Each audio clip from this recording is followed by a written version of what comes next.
Yes, people, what is going on? Welcome back to another episode of the Pit Stop Lounge. This is episode number 41, and as always, we are your hosts, Jan and Malcolm. Bro, we literally met yesterday at the beer Yes, fest, so sir. Yes, sir. we're good on a personal note.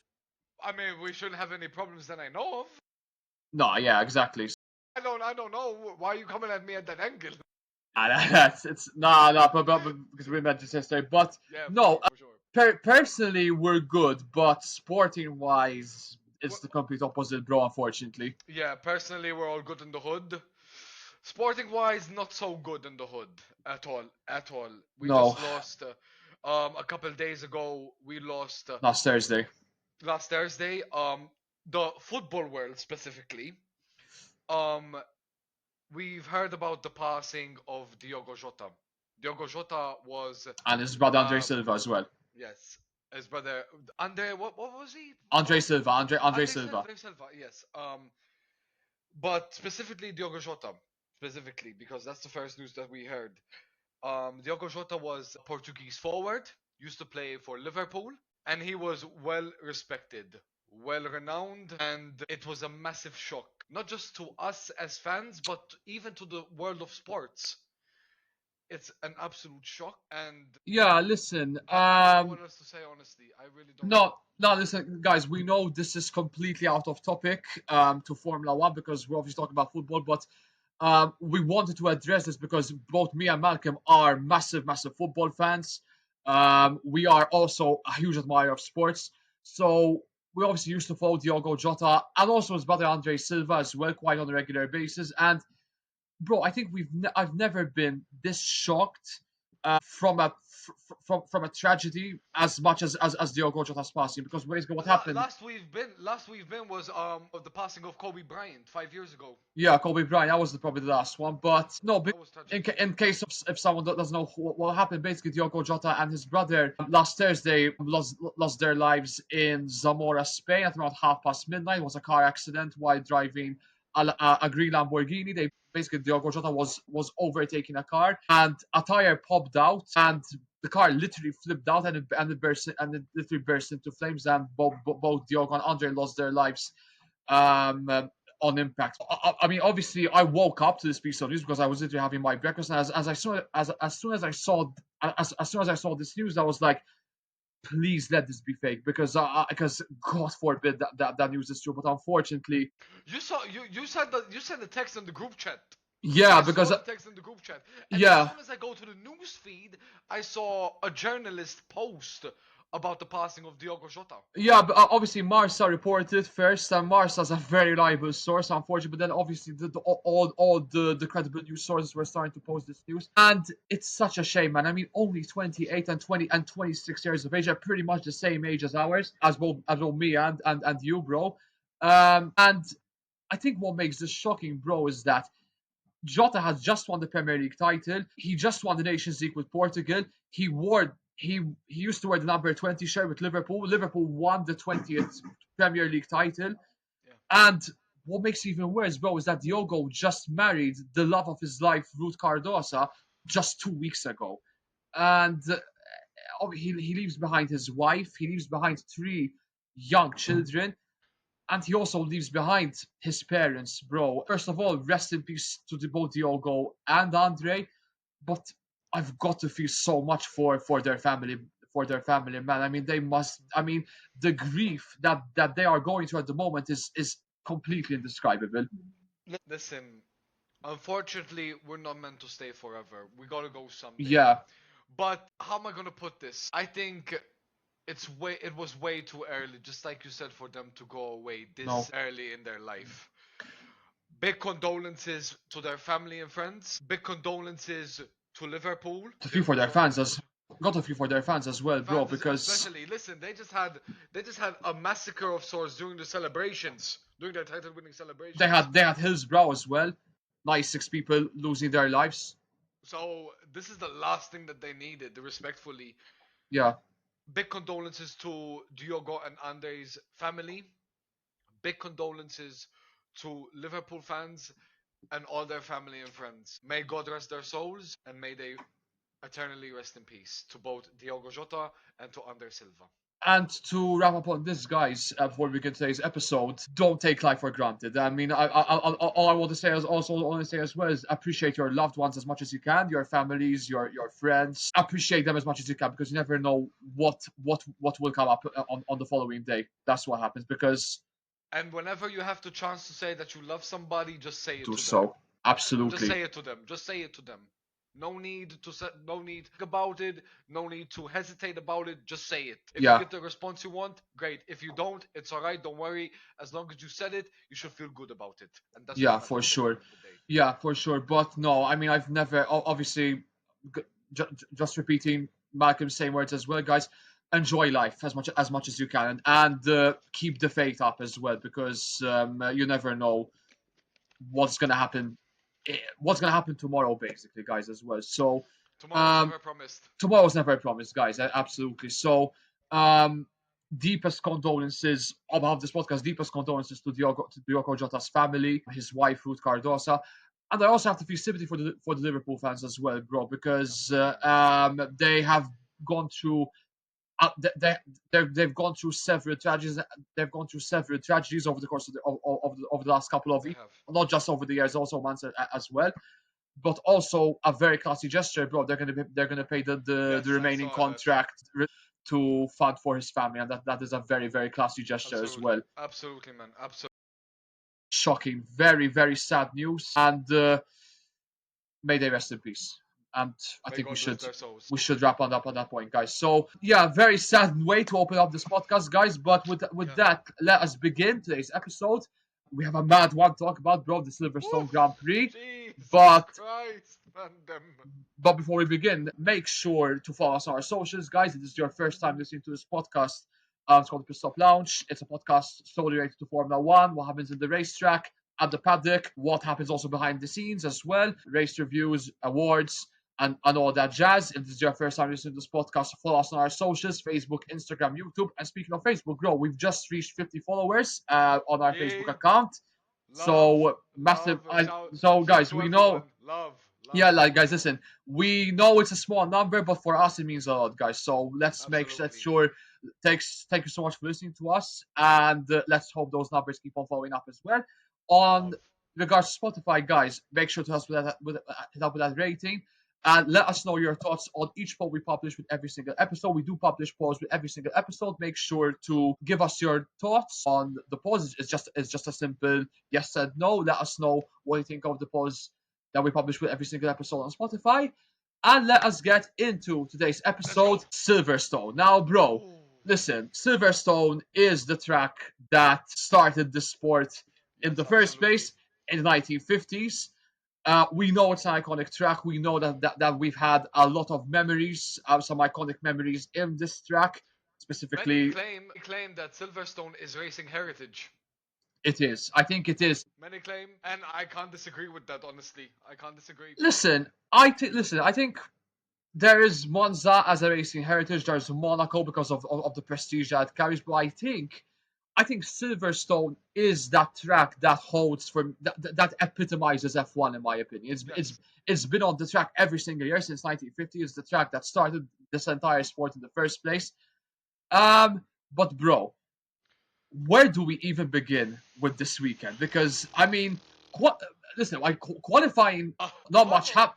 I haven't been too surprised, but the race was just something else, bro. Let me tell you. absolute madness. Listen, going into the weekend, yeah, we saw the weather reports, and we were saying to ourselves like we could be in for a pretty crazy weekend. Couple things went on in practice, nothing major. A couple red flags here and there, but nothing much. Qualifying was pretty straightforward. The race, on the other hand, My God, crazy. bro, not even, not even one of the best writers could write that up. What happened For out sure. there?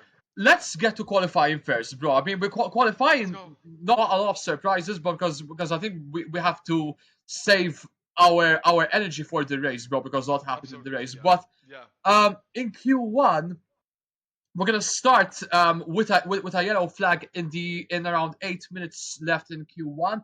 And that's Franco Colapinto's Alpine. It just literally slid off the track and into the barriers. It went, and that pretty much marked the end of Franco Colapinto's not only time in qualifying, but possibly with Alpine as well, bro, because there are a lot of Possibly, rumors circulating that he could possibly, be replaced by next race. possibly his F1 career. It could be as well, because Possibly. because his time at Alpine has been a major failure, bro. I mean, Absolutely, man. Absolutely. and And it's a shame because once we saw that crash going into the barriers, he was about to go on the start finish straight. Pardon me, excuse me. Again, sorry. no, sorry, I knew then and there, like, yeah, he got a dip now. He got to dip. He he got to has go. to, man. We never understood why they replaced Jack Do. They replaced him with Jack. Oh, I'm sorry. They replaced Colapinto. They replaced Jack Doohan for Colapinto. Jack Doohan with Colapinto. Yeah, I never got that. And now, no disrespect to Colapinto, but now, yeah, we didn't see enough. He got a He dip. got. I mean, to be fair, bro, Briatore gave him just 5 races to prove himself, and he hasn't scored. He hasn't scored a single point, man. That the move has absolutely backfired spectacularly, and it looks like it could be either Jack Doohan coming in again. That would be embarrassing for Alpine if that was the case. How Jack Doohan must feel. The second could be Valtteri Bottas, which at the moment is literally a meme machine at Mercedes, bro, as their reserve driver. So it could be Yeah, either Bottas making his return to the sport, or it could be the possibly. return of Jack Doohan. Who would you go with personally, bro? Very I go quick. with Bottas. I go with Bottas. I I go with I I, Bottas. Listen, along with Gasly, they need the experience. I think so. Yeah. And they need some pace, and Bottas can provide both. I'm on the same fence with you, bro. I think I'm going with Bottas as well. It's not because I want to give Jack Doohan a chance, but the thing is that I think, as you said, Gasly at the moment, I said it last week. He is carrying this entire the entire team on his back, quite literally. And I think what they need right now. Listen, Alpine are at the bottom of the constructor standings at the moment, and that's not where they want to be at all. With how their season has unfolded, and even with how their rivals are performing as well. So that's Absolutely. obviously not where they want to be. So I think they need that bag of experience. I think Valtteri Bottas could be that guy, probably on an interim basis. I can't really see him getting the full time seat on a long term basis. So if Probably to they, the end of the season at least. I think they'll give him to the end of the season, yeah, for sure. But no, But they need the experience and they need the pace.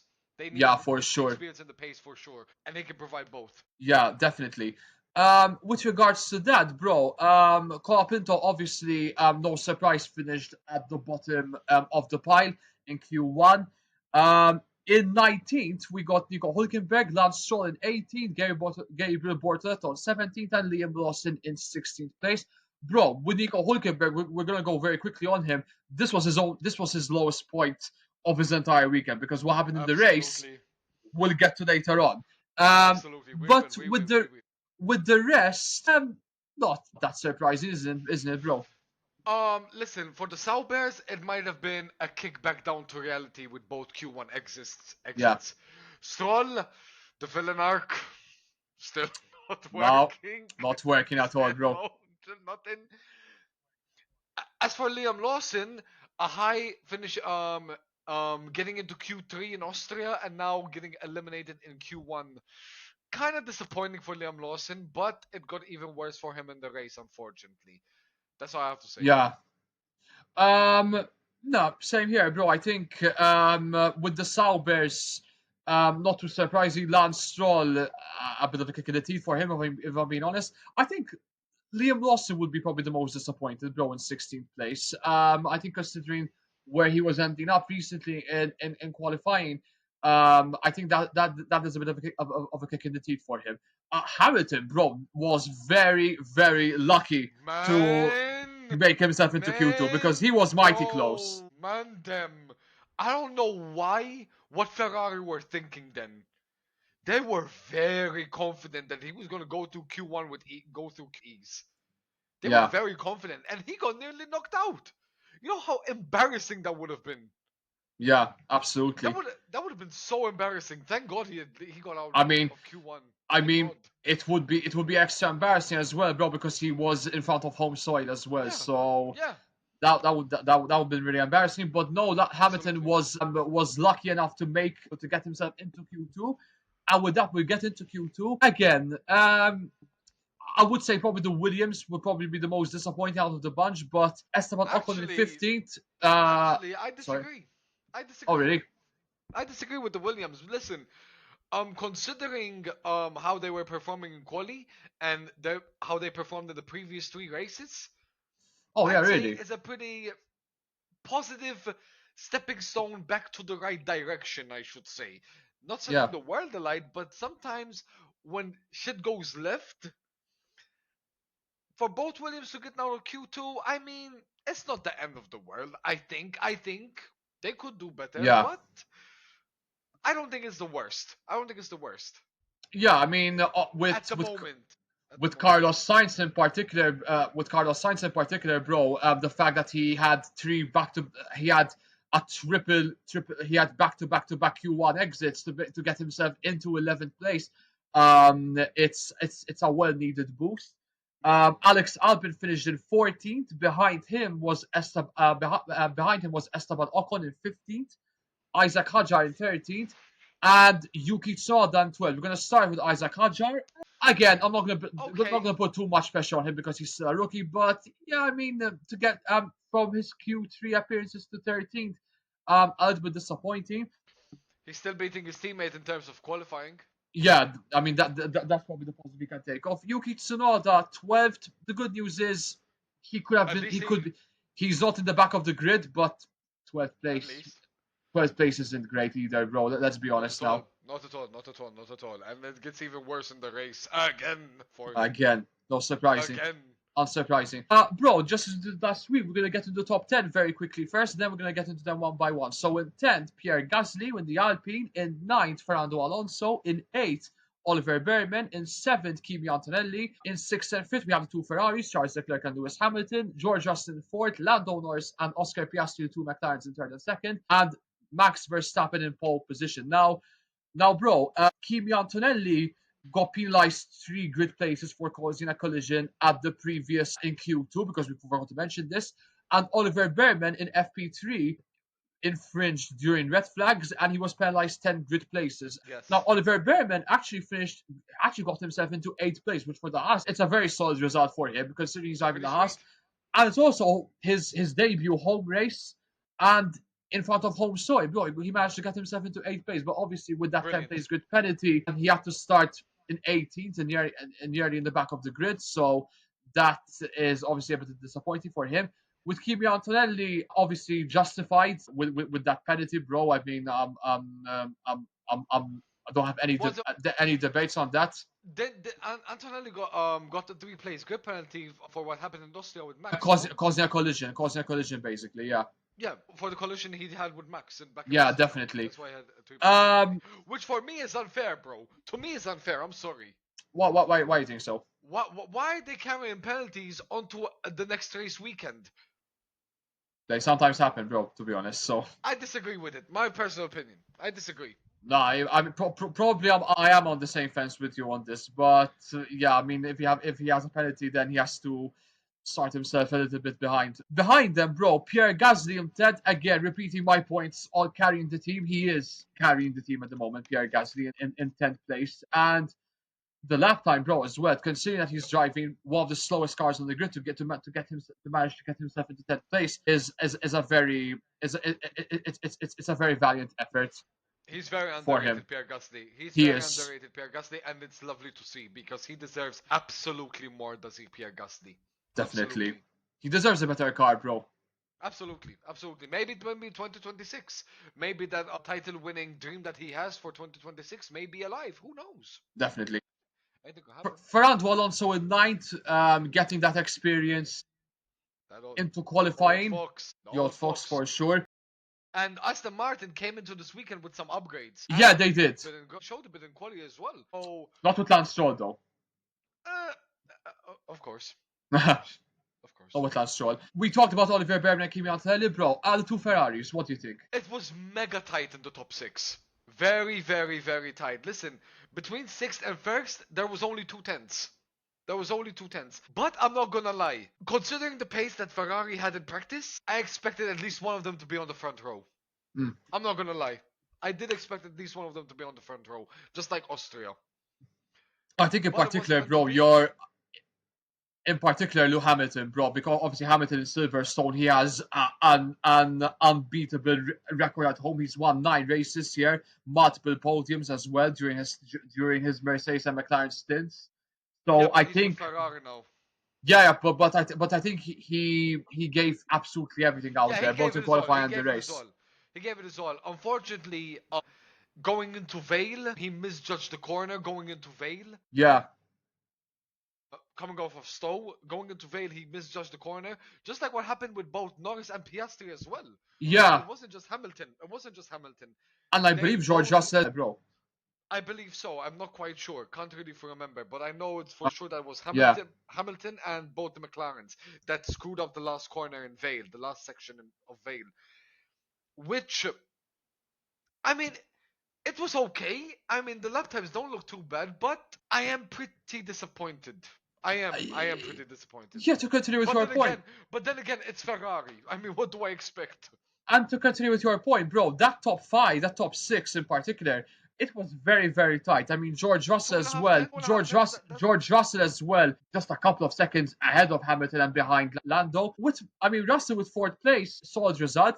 With the both McLarens, listen, I'm not too worried to be honest that we got third and second because I think everyone knew that we were gonna be at the front row lockout of the grid. But as you said, bro, that slight mistake towards the last couple of corners compromised both of us in getting pole position because when Max was what gained a couple of seconds faster on the first 2 sectors, I knew he was going to take pole position because obviously of his that lap, skill, man. and it was a great lap, bro. A one Mega. 24.892, just a few tenths ahead of Piastri in second place, bro. So it's a mega lap, and as they say, simply as he always says, simply lovely from And it Max, was simply, and it simply was lovely. a simply lovely lap, bro. Now with McLaren, I'm not too worried to be honest. I'm not too disappointed, bro. The second and third You is shouldn't is, be. is, is, is the second best result. It was simply just a driver. It was just a misjudgment from both drivers that cost us pole position. Because if both drivers, if either Piastri or Hamilton or Norris, excuse me, didn't make that mistake, one of them would have got pole position for sure. But bro, listen, Max, it's a well deserved pole position for him, and that set up the race on Sunday. It got him a good advantage of the both McLarens, and now we're gonna head into the zany shit that happened with the race day, guys. And before we get into that, before we get into the madness, if this is your first time listening to this podcast, make sure to follow us on our socials: Facebook, Instagram, YouTube, and also Spotify. In case Spotify has up with that rating, and let us know your thoughts on on the polls and or the comment section down below. Where do we start, bro? Where do we start? Because the madness happened even on the formation lab, bro. Because before the race, the rain absolutely kicked off in pure British style because in the UK it's It always did. it's at one moment it's all sunshine, rainbows, and the next it's pissing down with rain. But luckily the rain stopped before the race even started. But for some reason, bro, the track was a little bit wet, but it started under safety car, which made absolutely no sense in my opinion. The thing was, yeah. Sorry. The thing was that during when they were behind the safety car in the formation lap, the track looked pretty good. It was in the Stowe section that was really damp.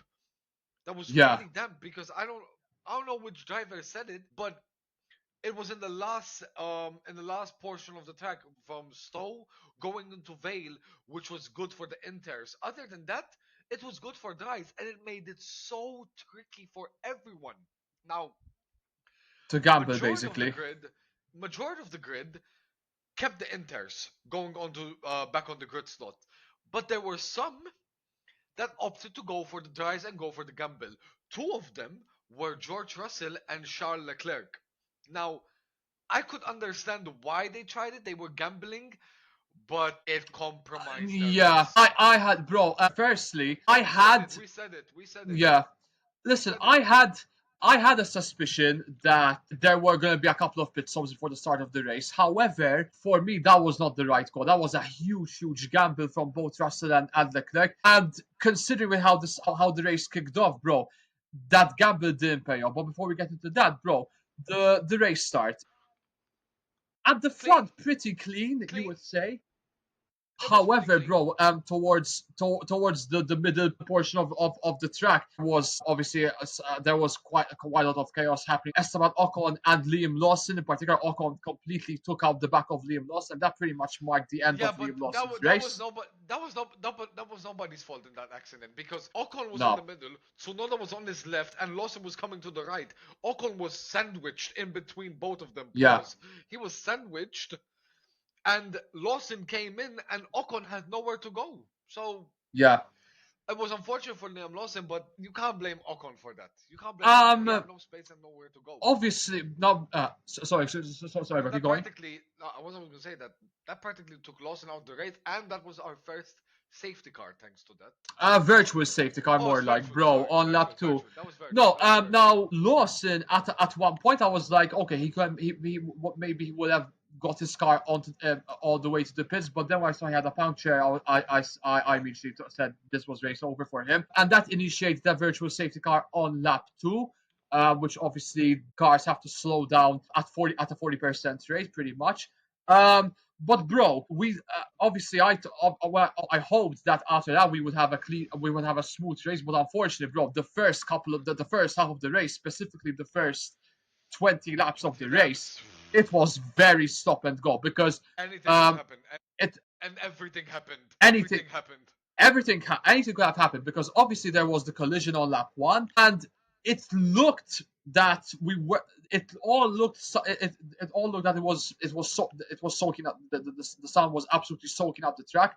However, bro, dark gray clouds were starting to form the track, Yeah. and a lot of and most of the drivers got the call that probably by the next 10 to 11 laps we were going to have significant trend. That's exactly what happened. But before we get into that, bro, Bortoletto also skid off the track at around Yeah. lap six, which He initiated got a caught. second He got virtuous caught. safety car. He got caught. He pitted for dry mediums for the mediums, and he got caught. And Yeah, he was absolutely. accelerating way too much acceleration, and the car just took off. I think it's also because of the lack of experience as well, bro. Since he's also a rookie, I think this is obviously the first time that he's. Nah, I'm not sure, bro. I think that could have been the nah, case as nah, well. nah, nah. He got caught. He got caught. It could happen to anyone. Listen, it happened to Max Verstappen. It could happen to anyone. Yeah, So and on the now I'm not gonna subject say of it was a rookie mistake. yeah, It was listen, a bro. rookie mistake. And on the subject of skiing off the track, bro, going back to obviously those five cars that pitted with Russell and Leclerc, that gamble didn't pay off at all, bro. I mean, Absolutely. you cannot go for slicks in a track that is mostly dry. And with Leclerc, that for him was race over before it even started. With Russell, he Yeah. actually had the chance, but for Leclerc, bro, he just unfortunately never got going. And for me, that was that his team again compromised his race in my opinion. What do you think? I don't know whose idea was it. I don't know if it was Char's idea or the team's idea. I just know that whoever's idea it was a terrible idea. Yeah, And not just him, but also to George Russell and whoever pitted for slicks as well before the start of the race. I can't really quite remember who it was, but it was a terrible idea. We were saying it in the group chat. I don't know why the hell they're doing it when the majority of the grid are staying on the inters. and I called it right from the get-go, bro, that this was a bad call from both drivers. And I don't know. at the front, bro, Verstappen was also struggling despite having intermediate tires, and Piastri breezed past him quite literally, bro, at around lap 10 or lap 11, if I'm not mistaken. Something And like that. that also, bro, was the moment where the rain absolutely kicked off massively, and that initiated Yeah. a plethora of pit stops. What do you think? Yeah, a plethora of pit stops, and that's where we got our second safety car. Because the And that first and this safety I, car that we I'm got was because of Bortoletto.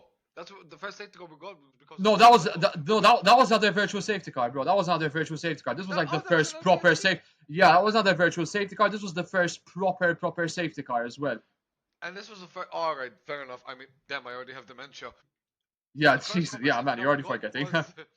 Yeah, I'm already forgetting. I can't remember, bro. I really can't remember. Because Anyways, so much happened as well. and it was a right call because the visibility was so poor. So poor. So they had to continue the race under a safety car because it was torrential rain out there. It was raining cats and dogs. And Yeah, it was a right call. It was a good call. And then, as the rain was starting to ease off, we got to racing again and we got to racing again. But lasted just a couple of seconds, quite literally. Isaac Hadjar and Antonelli, was it with Antonelli? No, basically Isaac Hadjar just kept on going straight into Yeah. Antonelli's rear, and that pretty Pause. much marked the end of the Pause, race. bro. Now, Pause. yeah, Pause. Paul, yeah, Pause. That's crazy. massive pause on that. Listen, obviously, look, yeah, you have to put the blame on Hadjar, but the visibility again, bro, was so poor. They couldn't see a damn thing, quite literally.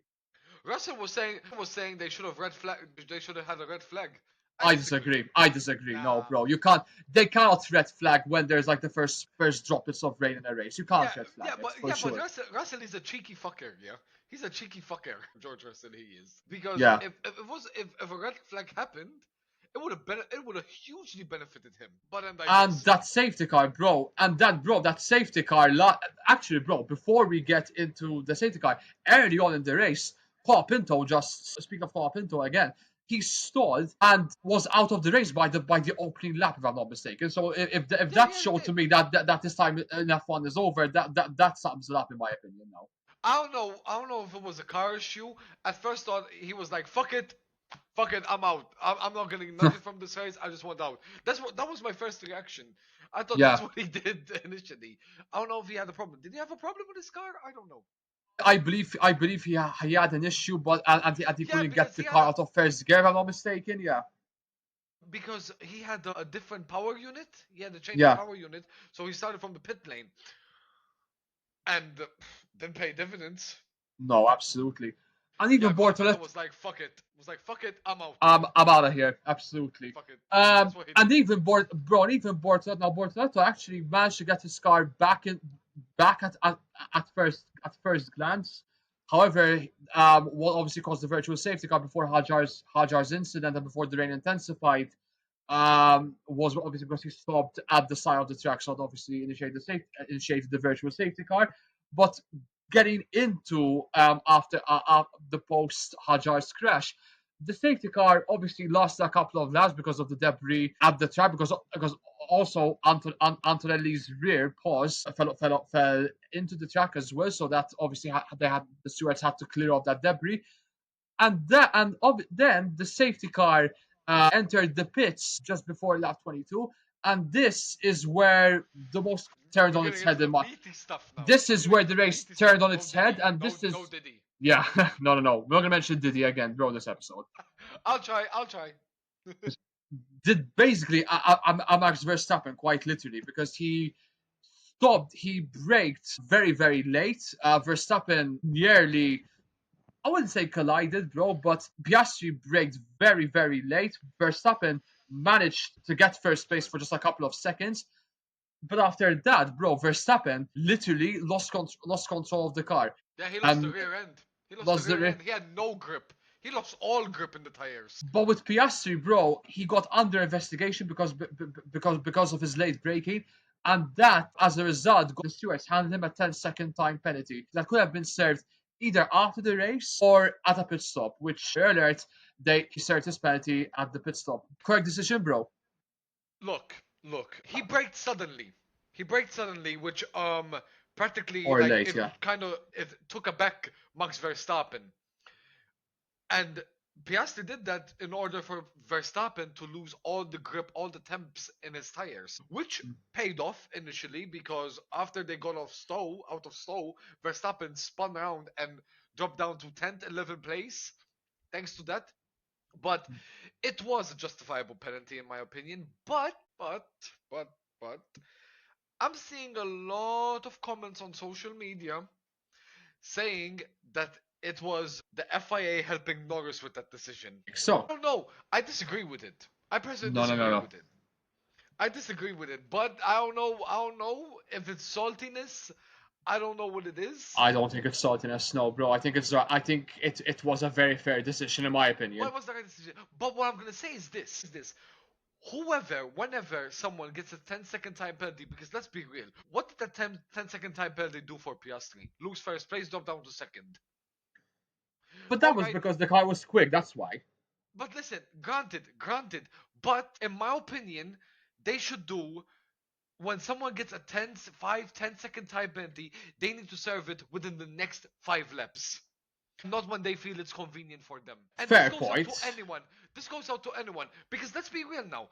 They can leverage that however they want to. Not just McLaren, it could be Ferrari.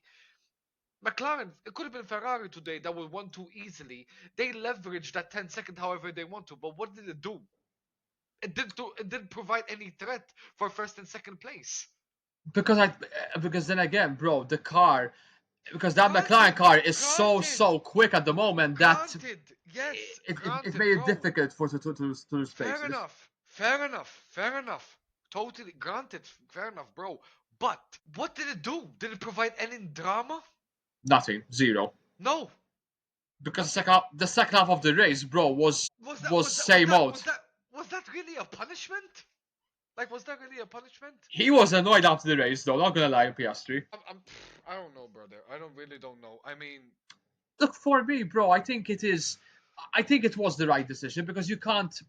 Piastri, you cannot break very suddenly at the start, just before the restart. Now, listen, I know that Verstappen and many other drivers like Vettel, Hamilton did that in the past, but at the same time, you can't break that. You can't break that late. it is justified. You're inviting a collision. It's a very justified penalty, in my opinion.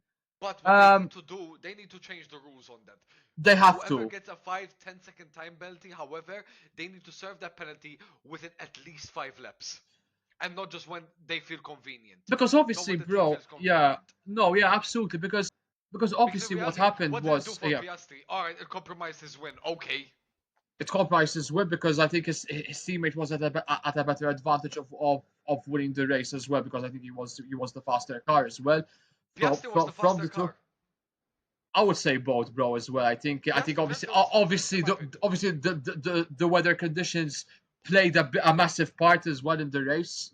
So, but I agree as well, bro, that I think the penalty it had to be served in the first cup in the first fight. No. But listen, fair enough. Listen, it's not in the rules. I mean, in the rules, it says that you get a 10-second penalty. You either serve it during the race, or if you finish the race but don't serve the penalty, it gets added onto your allocated time. And that was my initial guess, bro, that his penalty was gonna be that his 10 seconds were gonna be added after the race, but with the way sorry, excuse my English is fucking terrible today, man. I don't know what Don't happened, trip, but even me. no, but I think what happened was, bro, the track it obviously stopped raining after the restart. The track was starting to clear. That paved the way for a new set of tires, and basically everyone started to pit at just before the end of the race. And obviously our plan was my initial guess was that Piastri was going to serve his penalty after the race, but obviously what happened was that the team decided to pit Piastri first to avoid that double stacking stop because what happened with the double stacking stop area on the race, bro, that compromised in losing second place because he had a very slow stop, unfortunately. Yeah. So to minimize that, to eliminate that risk again, Piastri, they played Piastri first. They served his 10-second time penalty, and he had clear daylight because he was like 55 seconds ahead of Hulkenberg in third That place, which we're gonna get into very soon. which what I mean. Which what I mean. It did provide any threat whatsoever No, to the rest of the grid. no, Which absolutely. is good, which is a good thing, don't get me wrong. If you're a McLaren fan, it's great, absolutely. But I think there should be a change of rules. Maybe next season, bro. Who knows? There should be a change of rules, in my opinion. Not get allocated. They need to serve the penalty during the race and within at least 5 to 10 laps, regardless of the gap. We don't care about the gap. Absolutely. They deserve, in my opinion. Yeah, no. It's a fair argument. Listen, I don't want to be biased here because I obviously want to defend my team, but this is a fair point, bro. Because I think that loses a bit of its fairness as well It, in it that does lose a regard. lot. It does lose a lot. And Because it's not just McLaren that did this. It's been happening throughout. Red Bull have flexed with it many times over the years. and they got away with it as well, many And they times got as well. of course they got away with it, but there Speaking needs to of be a Red change of Bull, rules in this. bro, speaking of Red Bull, Tsunoda also got a 10-second time penalty because he caused a collision Didn't at the matter. back of the grid, and that meant absolutely nothing because Tsunoda had another poor race, bro. I mean, Tsunoda listen, at the moment. we're talking about. Hang on a minute, bro. We're talking about Colapinto having a terrible time, and he could be on his way out. Tsunoda could be next up after Colapinto, bro. The way he's performing in this form, it's just not good enough for him, bro. Nowhere near Listen, good enough. I don't want to sound too disrespectful, but a white crayon at the moment is more relevant than both Tsunoda and Colapinto combined. Fair argument. I don't want to sound disrespectful. I really don't want. But It's not good just enough. last week, Colapinto and Tsunoda were battling against each other for 15th and 16th. Wow, By the way, that's a Mega. great battle, isn't it? Amazing for 15th and 16th. A battle of pride, possibly, could be. And I believe But Tsunoda served his time penalty after the race, bro, if I'm not mistaken. I Which mean, meant it meant absolutely nothing at the end of the day because he meant he nothing. finished the back of the grid. Still, needs to be served, just like the same argument. Regardless of the gap, I don't care. 5 to 10 laps, Yeah, at least. definitely. It needs to be served. And also, bro, and also, Max was having a tough time as well because after his spin, bro. Because, bro, what does that do? What does that do? If a rule like that is in place, it encourages for cleaner racing. Yeah. It does. It It encourages does. cleaner racing. Yeah, it does. Penalties have to be harsher, bro. They need to be harsher. No, actually, to be fair, bro, with the FIA and with the stewards, they're very quick when it comes to incidents. They notice it right from the get go. It's just, yeah, some of the penalties are a little bit harsh because I think they could be a little bit more harsher than the one we've seen. It's Silverstone basically.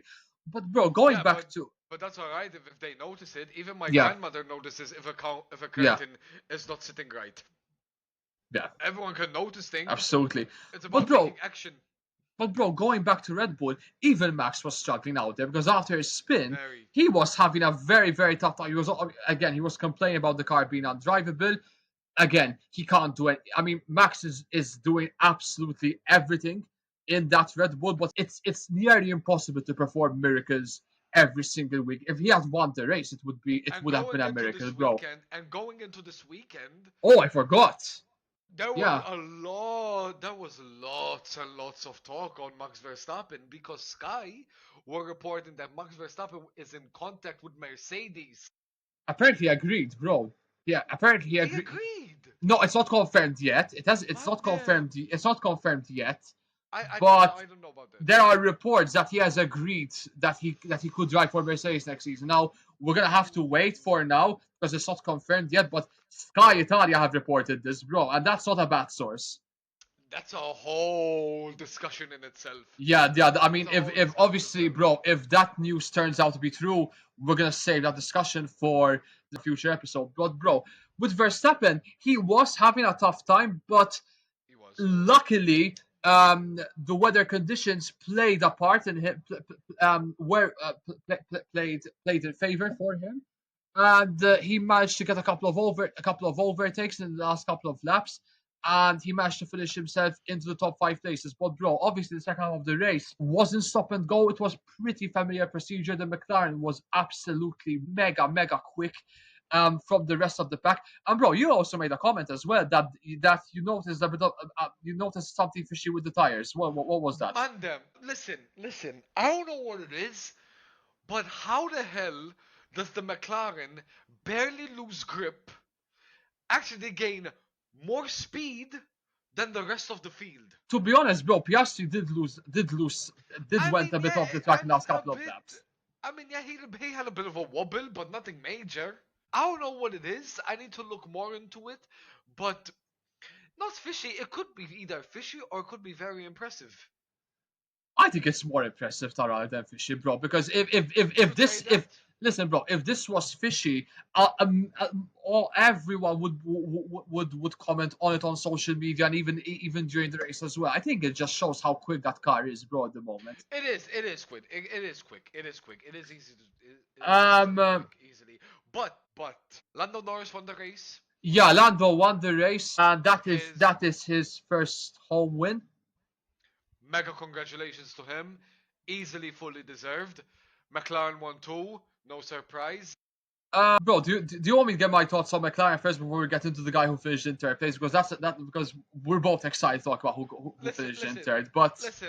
It's not that I don't want you to say anything, but I already know what you're gonna say. no, That listen, I mean, McLaren is a rocket ship. We're unstoppable. It's y- another one too. No yeah, one can listen, touch yeah. us. No one can beat us. Norris with his first win. Like I already know what you're gonna I'm say. I'm not gonna boast, obviously, bro. But yeah, again, unstoppable There from you go. There you go. both. There you No, go. listen, There you go. unstoppable from I both. said it.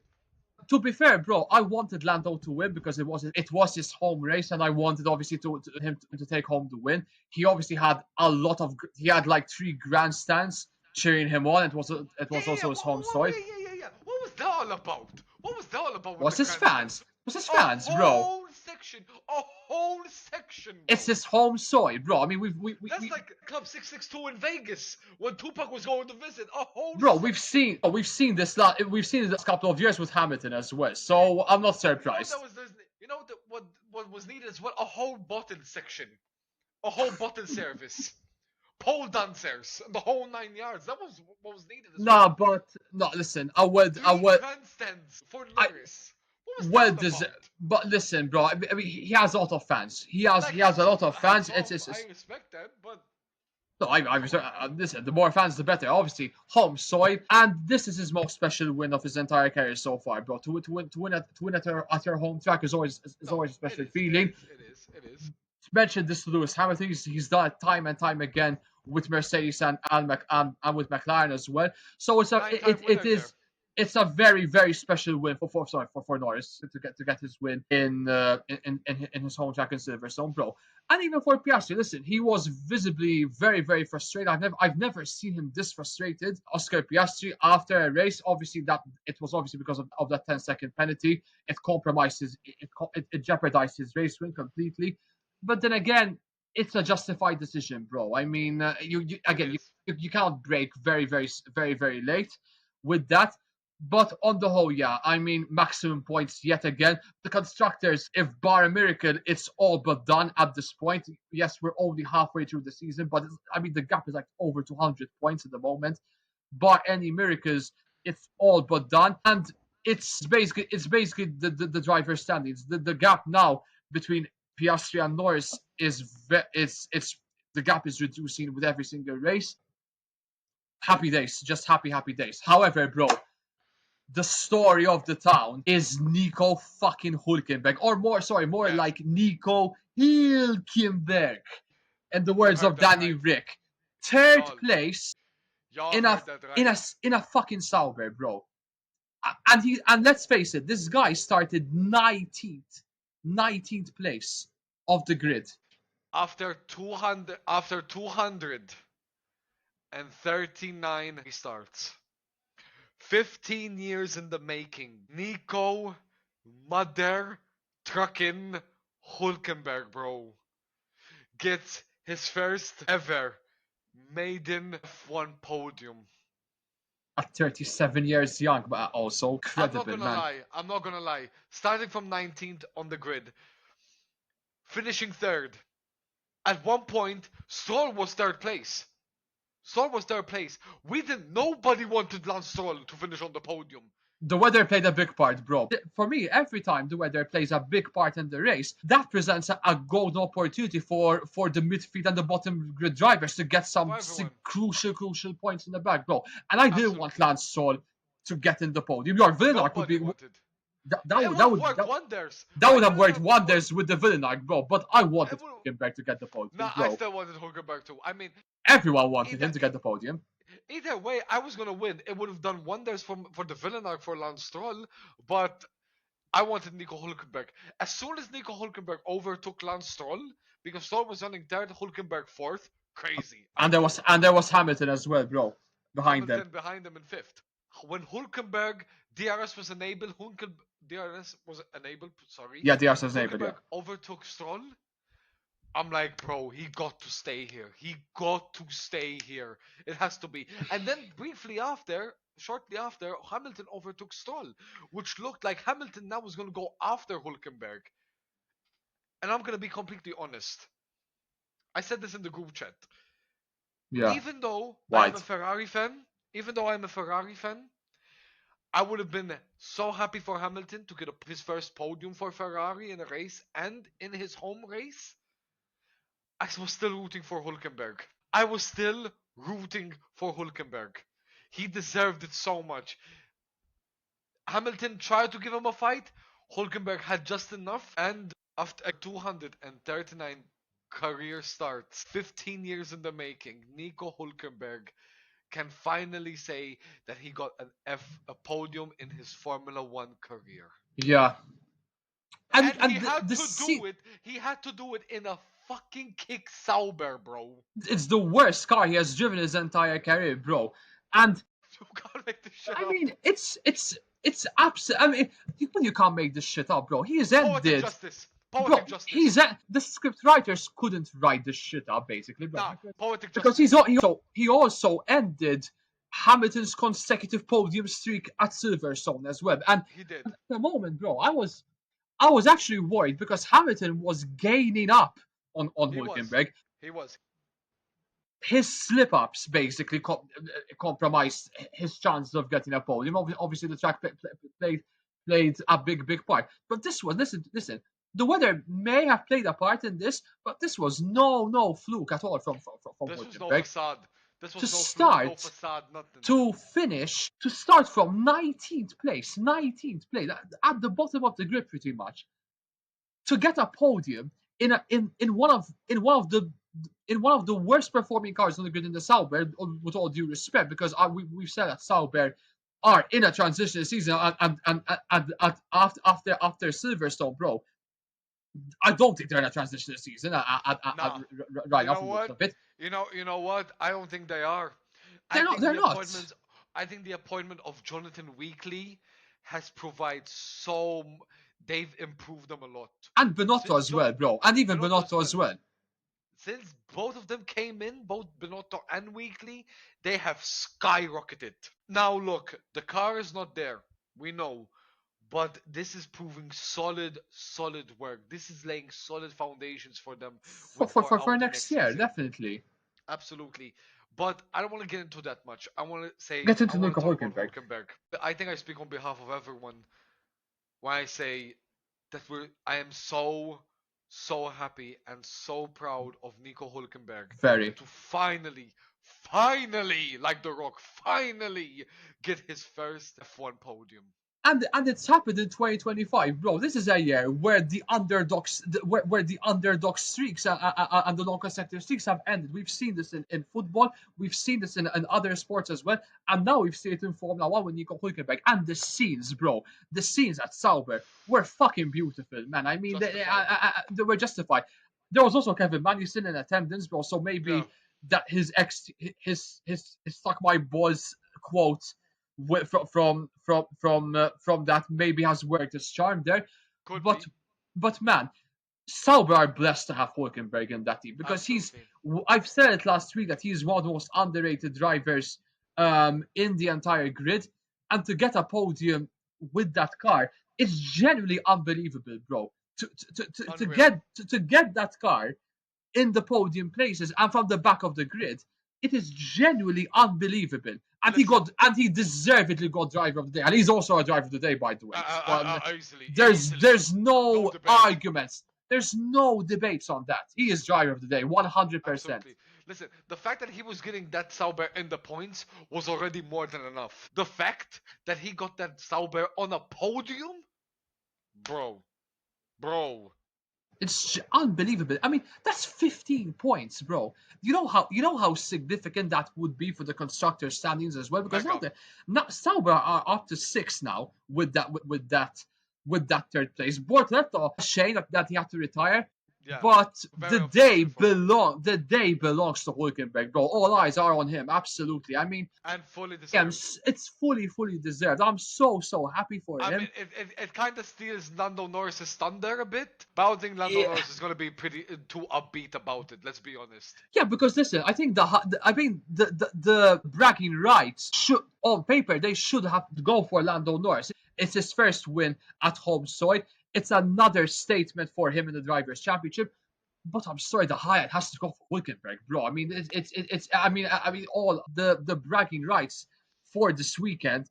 The moment has to go for Nico Hulkenberg, 100%. Absolutely, I mean, absolutely. I'm so happy for them, so happy for him, I'm and I'm gonna so watch the happy for highlights. Sauber. I'm gonna watch the highlights just for him, just for him. Definitely. I want to watch I the highlights agree. again just for him when they come out, of course. I want to watch the highlights just for him. Nico Hulkenberg, mega congratulations. The word congratulations is not enough for him. Yeah, Absolutely not enough. definitely. Well done. But anyhow, bro. With regards to the rest of the top four, we've also had a couple of. I wouldn't say so. There was one of them I would say was a bit of a surprise, but the rest, I think they should be happy with some of the points they got. What do you think of Hamilton, bro? Fourth place is pretty good. Best he could Let's be do. honest, best he could have Best he done. could do. All right. I mean, listen, Hamilton and Ford. I mean, all right. He battled with the McLarens briefly, just in the start of the race, but that's where the fight practically ended with them because Yeah. then they just sailed off. He had the chance to go at Hulkenberg for P3. Unfortunately, he couldn't get up to speed with him because his tires were then starting to wear off, and he had to box. But I mean, not too bad for Hamilton. Not too Yeah. bad, I guess. Max Verstappen in fifth. He made up a couple of places, 5 places after his spin, which proved to be quite significant. Some points for him, some decent points. Not as much as he wants to, but Yeah, that's going to be that's one thing. obviously, bro. His weekend is going to be has been very disappointing. Obviously, to It obviously was. miss to not capitalize on his pole and to have that and to spin just before the restart, but and to only get fifth place. Yes, he got a couple of places in, but for Red Bull in general, it's been another disappointing weekend for them. That's back-to-back weekends now. Yeah, Very little points in the back. They're obviously losing ground in the constructor standings as well, and that also, as we said, bro, that also increases the chances of Max potentially leaving the team at the end of the season. okay. I wouldn't be surprised That's if gonna he be quite the ends up news. leaving, and That's gonna be quite the news. that's not just the news, but that's going to be a domino effect for city season as well. Absolutely. Just like what happened with Lewis Hamilton when we heard the news. Yeah, definitely. Bro, the other surprise is Pierre Gasly in sixth and Lance Stroll in Solid. seventh. Pierre Gasly, that's a very Solid. solid result Solid for him. again. Solid again for Pierre Gasly. Absolutely solid. And Lance Stroll, Aston Martin played a very good tactic because at one point, right before it was about to start raining, just a couple laps before, they pitted him in for softs, which propelled him up the grid. And then when he pitted for Inters after the soft stint, he was in third place. He was in Yeah, fourth. Sorry, he was in fourth place. He was in fourth, and then after the Verstappen spin, he got up to third. yeah, Fair play to Aston Martin. They played a really solid tactic with Stroll, and moreover, both Aston Martins in the points. yeah. Lance Stroll Because I finished forgot seventh. because he finished in ninth.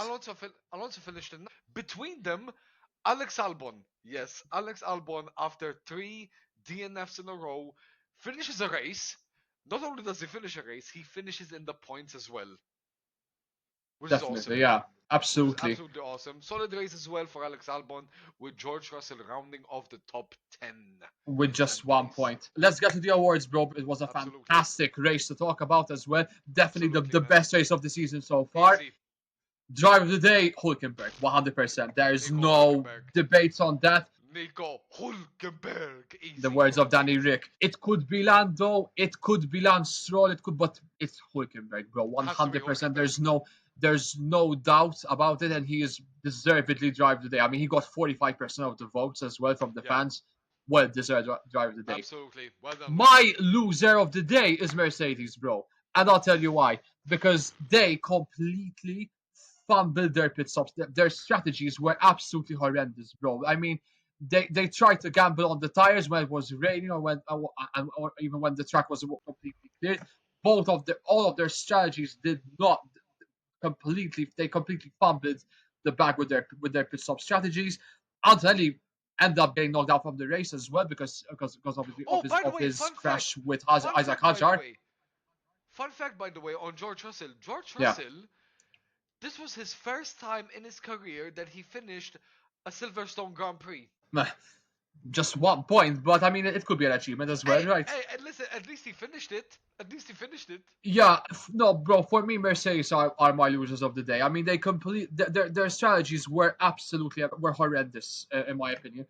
You could I could have given it to Red Bull as well, but I'm gonna go with Mercedes as well, you know. I'm going with Mercedes, bro. I mean, their strategies were fucking horrendous. I'm sorry. I Yeah. mean, they completely. I mean, to just get a single point.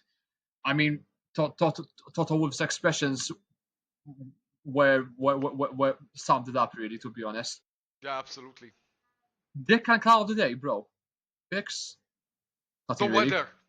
The The weather was weather. dick of the day. The The weather, I weather would was say, yeah. dick. The weather was an absolute dickhead. That's I'm gonna give it to the weather. Yeah. Yeah, definitely. Clown. Um, That ain't no clown. no, we don't. All right, guys. So that is pretty much it for the Silverstone Grand Prix.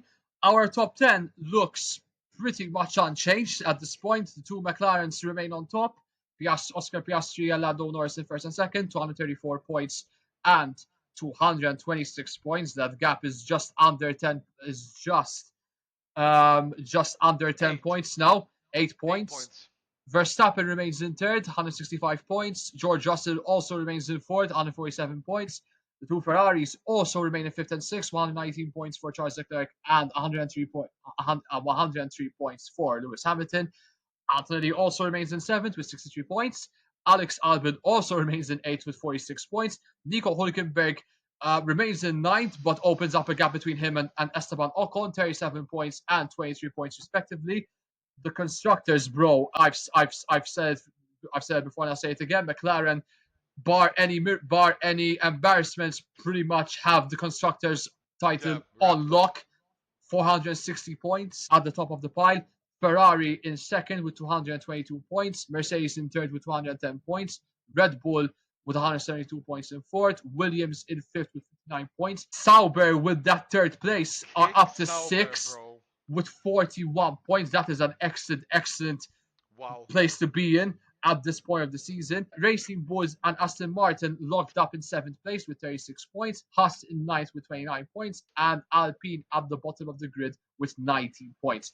And with that, guys, that is the end of a jam-packed episode of the Pit Stop Lounge. Thank you so much for listening. We really appreciate you guys for taking the time to Much listen love. to us. Our next race is in 2 weeks time in Belgium, no?